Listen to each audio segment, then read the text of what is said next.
One.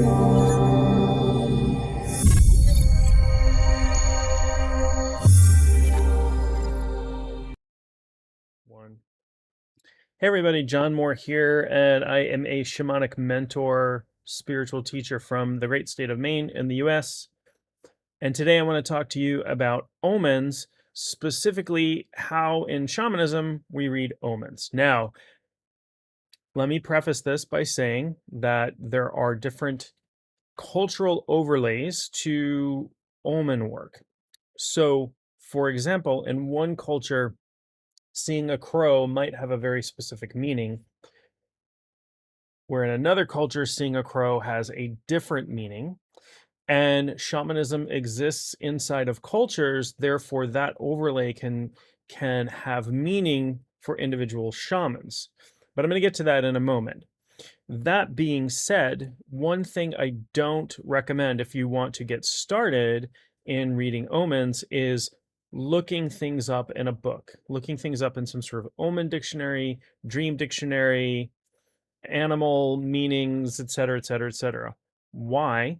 Because unless that book is written from usually a specific cultural interpretation or a number of cultures' interpretations that have been mishmashed together, you might not belong to that culture. That omen, that thing you're seeing as an omen, might not have that meaning for you, but you might, replace what that meaning is for you with something you've read in a book. For example, there are lots of books out there that will tell you if you see a coyote, it means this. And my question is, in what culture? That might not be a universal symbol. I'll give you an example of that. I'm aware of some indigenous cultures for whom crows are the spirits of deceased enemies, and they throw rocks or chase off crows. In other cultures, they're seen differently. So you cannot overlay other cultures' interpretations onto what you're seeing. So, that out of the way, let's talk about what an omen is, and then let's talk about how to know that you're seeing an omen, and how, from a shamanic perspective, how we would then look at that, how we would then figure out what specific information is being conveyed by spirit.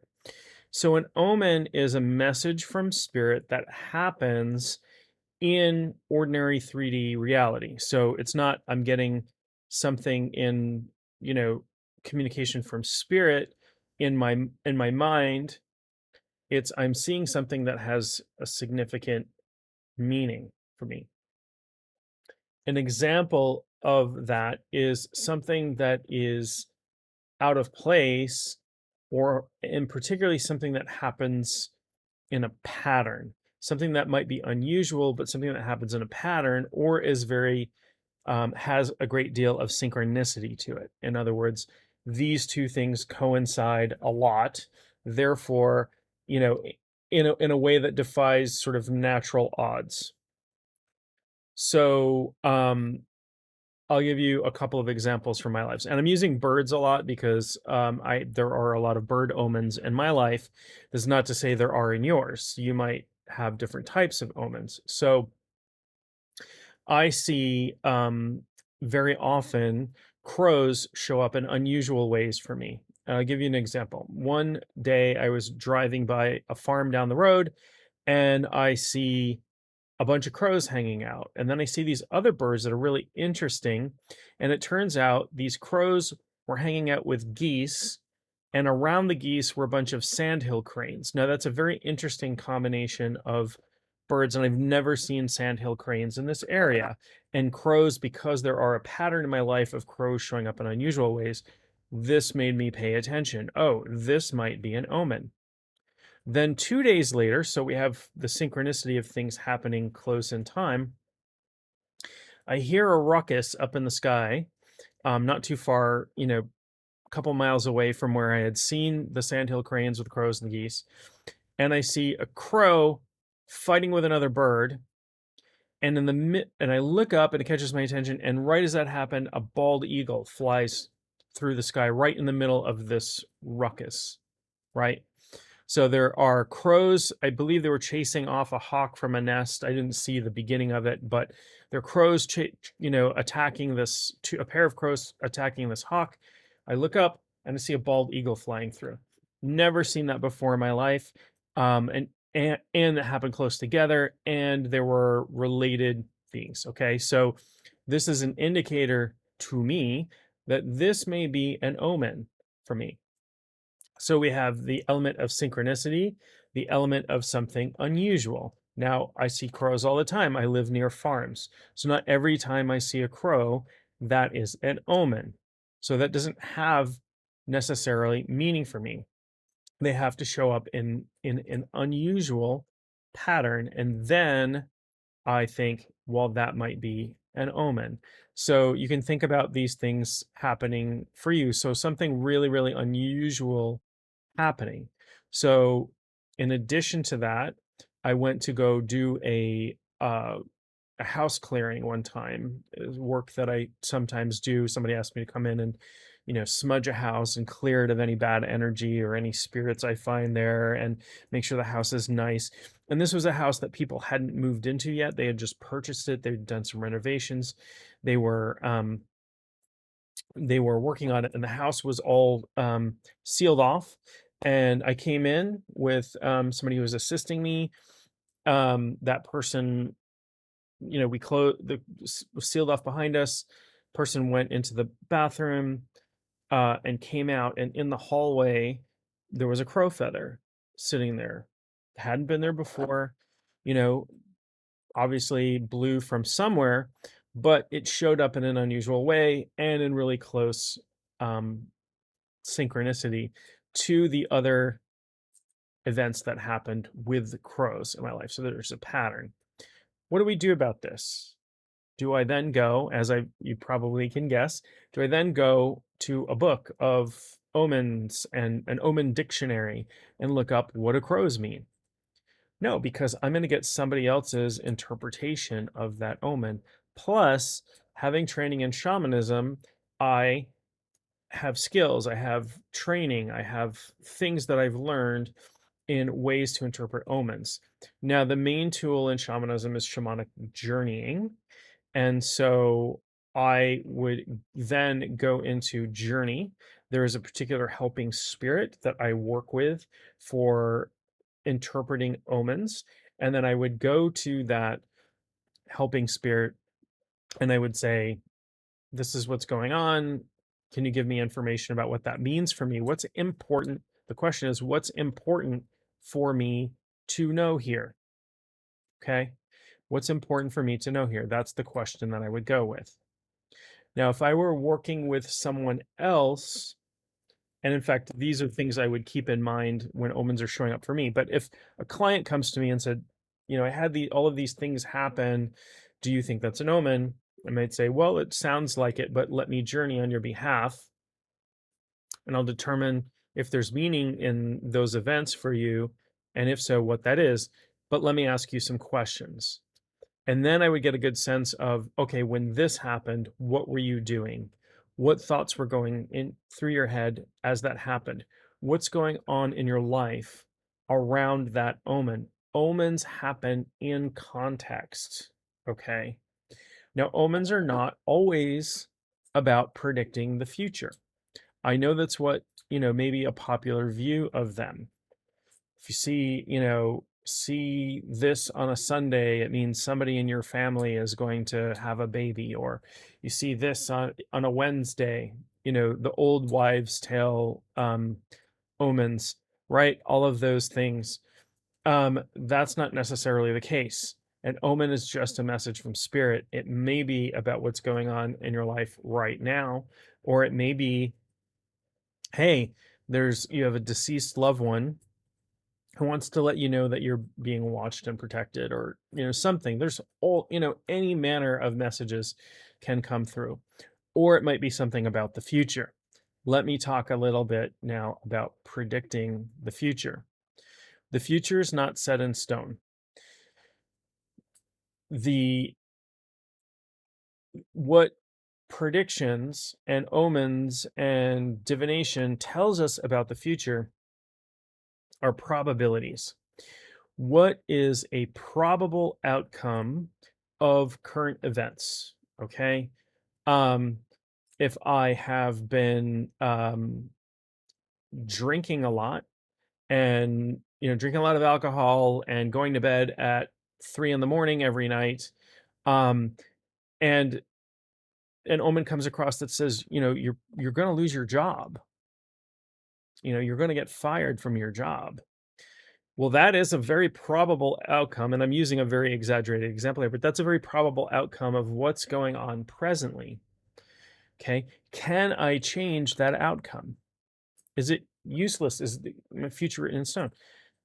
Yeah, I'll change the probability of that. Oh, I better start going to bed earlier and, cut back on my drinking, make it to work on time, put my full effort in, make sure I'm doing a good job.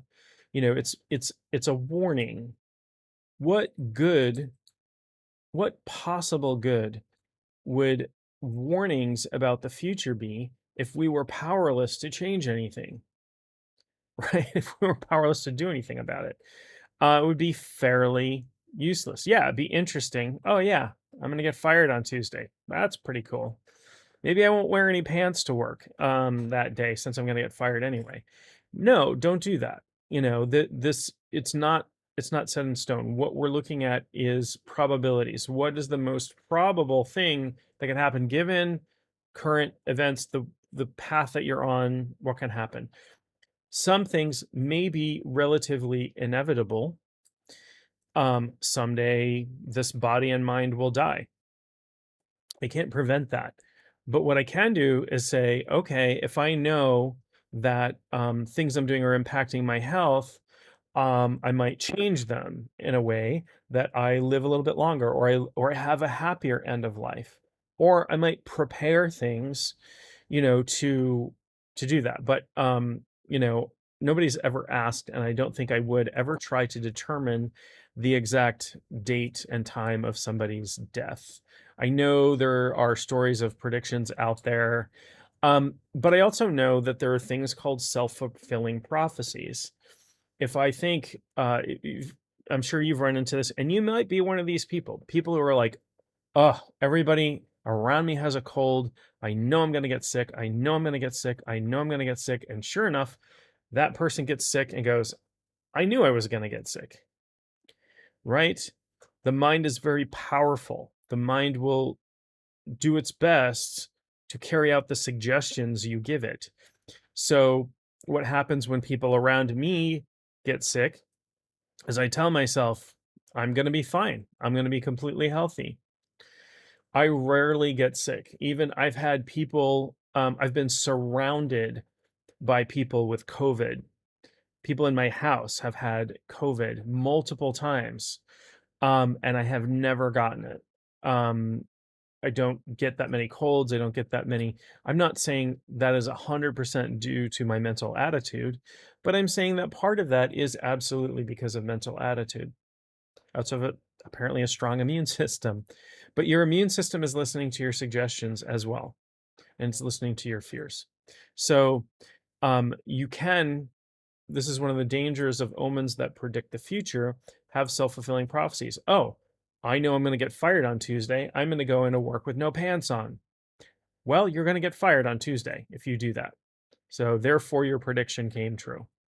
But maybe I'm going to get fired on Tuesday. Wow, I better do extra good work between now and then and have a conversation with my boss. And oh, maybe it's not actually fired. Maybe I'm going to get laid off with a really good compensation package, and or maybe I'm going to find, be promoted and get, kicked out of this job so that I can get a better one. So use some discernment. There is such a thing in divination as over divination, where people start consulting tarot cards and oracles for every movement they make in their life. And the spirits don't want you to do that. They are sending you messages, they are communicating with you, but you have free will for a reason. You have the ability to think, reason, and make choices. for a reason. You have the ability to take information in and process it. You have to live your own life. Can you do that being somewhat better informed? Yes, but don't take things too far. So, as a shamanic healer and practitioner, if somebody comes to me with an omen, the first thing I do, ask them a bunch of questions. What's going on in your life? What are you worried about? What was going through your head when these omens happened? What other things happened? And what's the time frame and the succession in which they happened?